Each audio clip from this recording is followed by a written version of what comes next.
नमस्कार मित्रों, मैं पंडित अमित शर्मा अपने हिंदी स्टोरी चैनल में आपका स्वागत करता हूं। आज यहाँ इस वीडियो में हम लोग बात करेंगे कि यदि हमारी जन्म कुंडली के सप्तम भाव में कौन से ग्रह कौन कौन से प्रभाव देते हैं।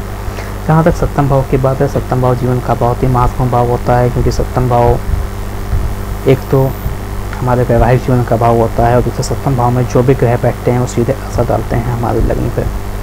तो सप्तम भाव में यदि सूर्य की उपस्थिति होती है तो व्यक्ति को अपने वैवाहिक जीवन में कुछ परेशानियों का सामना करना पड़ता है।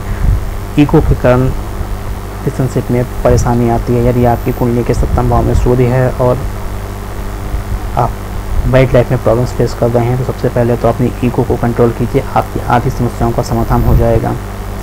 यदि आपकी जन्म कुंडली के सप्तम भाव में चंद्रमा है तो बहुत ही उत्तम है। आपका जीवन साथी हैंडसम ब्यूटीफुल होगा, एक इमोशनल अटैचमेंट आपके बीच में होगा। जो भी परेशानियां आएंगी आप तो मिल बैठ के समाधान कर लेंगे।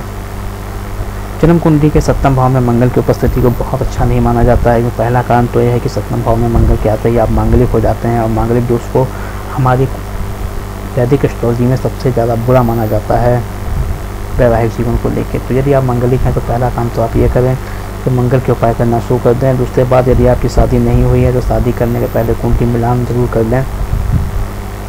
इससे आप एक अच्छी मैरिड लाइफ को एंजॉय कर सकते हैं।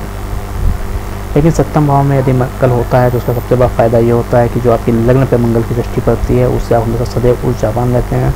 आप देखने में युवा लगते हैं, अपनी उम्र से 10 साल कम नजर आते हैं। आप एक यंग हार्ट के व्यक्ति होते हैं और किसी भी चुनौती को सामना करने में समर्थ होते हैं। बुध गुरु की उपस्थिति और शुक्र की उपस्थिति सप्तम भाव में अच्छी होती है। बुध की उपस्थिति से आपके पार्टनर इंटेलिजेंस होता है। गुरु का होना आपको बताता है कि आपकी शादी बहुत अच्छे परिवार में होगी। आपका जीवन साथी धार्मिक होगा, हैंडसम होगा, हो सकता है थोड़ा एज डिफरेंस हो। शुक्र की उपस्थिति सप्तम भाव में अच्छी होती है तो मल्टीपल रिलेशनशिप रहते हैं, लेकिन ऐसे में हमें एक्स्ट्रा मैरिटल अफेयर्स से दूर रहना चाहिए ताकि हम अपने वैवाहिक जीवन को आनंद के साथ उठा सकें। शनि की दृष्टि शनि की उपस्थिति या दृष्टि सप्तम भाव में थोड़ी सी निराशाजनक होती है। पहला कारण क्यों होता है कि शनि की प्रभाव है, शनि की दृष्टि है सप्तम भाव में, शनि की उपस्थिति है सप्तम भाव में। ऐसी कंडीशन में आपके जीवन साथी और आप में एक लंबा एज का डिफरेंस हो सकता है, 8 से 10 साल का हो सकता है।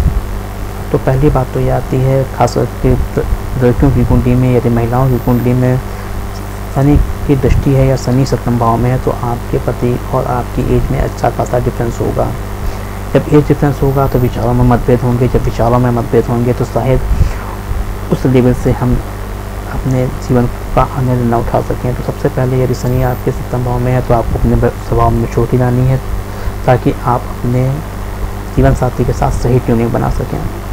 राहु केतु का प्रभाव सप्तम भाव में बहुत ही शुभ नहीं होता है। ये प्रभाव ब्रेकअप्स, डाइवोर्स ऐसी स्थितियाँ बनाने में भी समर्थ होता है। यदि आपके सप्तम भाव में राहु केतु का प्रभाव है तो उनके रेमेडीज और उपाय शुरू कर दें। एक ट्रस्ट की कमी ला देता है राहु केतु का सप्तम भाव में होना पति पत्नी के बीच में।